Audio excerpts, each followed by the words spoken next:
साथियों नमस्कार। मैं आपका दोस्त engineer Ashok Kuwal, motivational speaker, life consultant, founder and CEO the life solution foundation, national youth volunteer, Nehru Yuva Kendra Dausa. मेरे पावन मन मंदिर का मानव ही महान है, मानवता की आराधना मेरा लक्ष्य महान है। मानवीय गरिमा का सम्मान है, आपसी बंधुता में देश महान है। मानसिक आजादी है हर व्यक्ति में, मेरे भारत का ऐसा संविधान है, मेरे भारत का ऐसा संविधान है। साथियों, आज 26 नवंबर 2021 है। आज के दिन को संविधान दिवस के रूप में मनाया जाता है। तो आप सभी को संविधान दिवस की हार्दिक एवं अनंत शुभकामनाएं। दर्जनों भाषा सैकड़ों विधि हजारों विधान है। दर्जनों भाषा सैकड़ों विधि हजारों विधान है, जो जोड़कर सबको साथ रखे वो हमारा संविधान है। जब जब देश में गणतंत्रता की बात होती है, तब तब देश के संविधान का नाम आना स्वाभाविक है। ब्रिटिश हुकूमत से मुक्ति के बाद देश में लोकतंत्र स्थापित करने के लिए एक संविधान की जरूरत महसूस हुई। किसी भी सभ्य समाज के संचालन के लिए कुछ नियम कायदों की जरूरत होती है।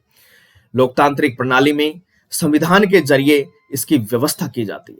संविधान के किसी भी देश की शासन प्रणाली और राज्य को चलाने के लिए बनाया गया एक बहुत ही महत्वपूर्ण दस्तावेज होता है। भारत का संविधान भारत का सर्वोच्च विधान है, जो संविधान सभा के द्वारा 26 नवंबर 1949 को पारित हुआ और 26 जनवरी 1950 से यह प्रभावी रूप से लागू हुआ।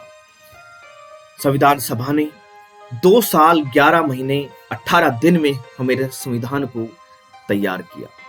26 जनवरी 1950 से लागू हमारा संविधान हुआ, इसलिए 26 जनवरी को हम गणतंत्र दिवस के रूप में मनाते हैं।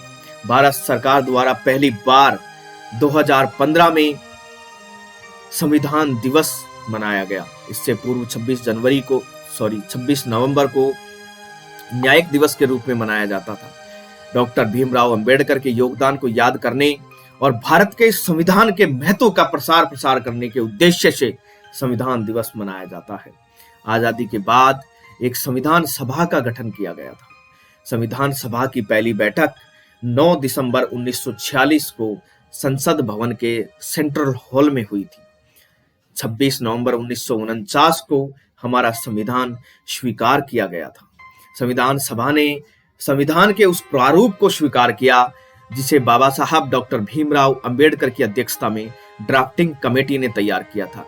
इसी रूप में संविधान 26 जनवरी 1950 को लागू हुआ और भारत एक गणराज्य बना। बाबा साहब डॉक्टर भीमराव अंबेडकर को भारत के संविधान का निर्माता कहा जाता है। हमारा संविधान विश्व का सबसे लंबा लिखित संविधान है। मसौदा लिखने वाली समिति ने संविधान को हिंदी और अंग्रेजी में हाथ से लिखकर कैलीग्राफ किया था। हमारा संविधान विश्व का सबसे लंबा लिखित संविधान है।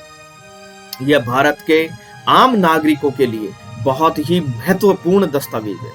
संविधान के लागू होते ही समाज को निष्पक्ष न्याय प्रणाली मिली, नागरिकों को मौलिक अधिकारों की आजादी मिली और कर्तव्यों की जिम्मेदारी मिली।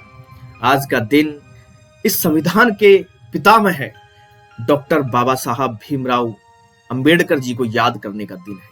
उनका मानना था कि विभिन्न वर्गों के बीच अंतर को बराबर करना महत्वपूर्ण है, अन्यथा देश की एकता को बनाए रखना बहुत मुश्किल होगा।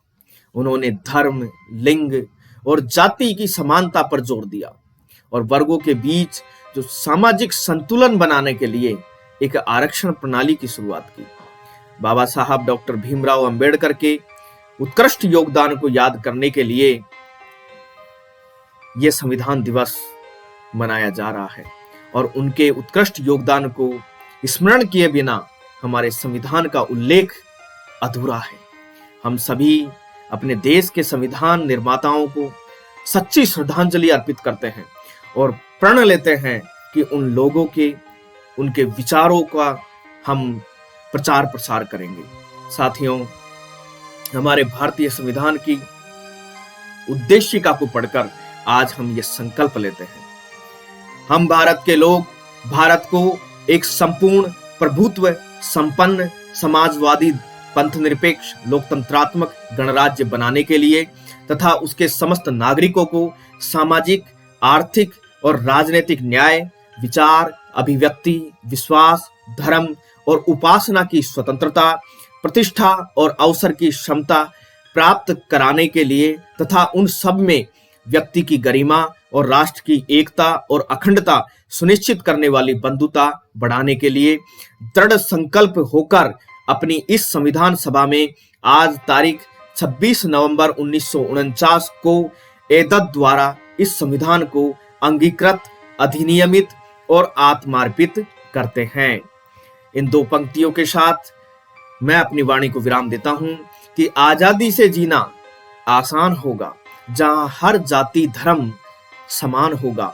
सपना था संविधान लिखने वालों का, यहाँ हर भारतवंशी इंसान होगा, यहाँ हर भारतवासी इंसान होगा। बहुत बहुत धन्यवाद साथियों। जय हिंद, जय भारत, जय संविधान।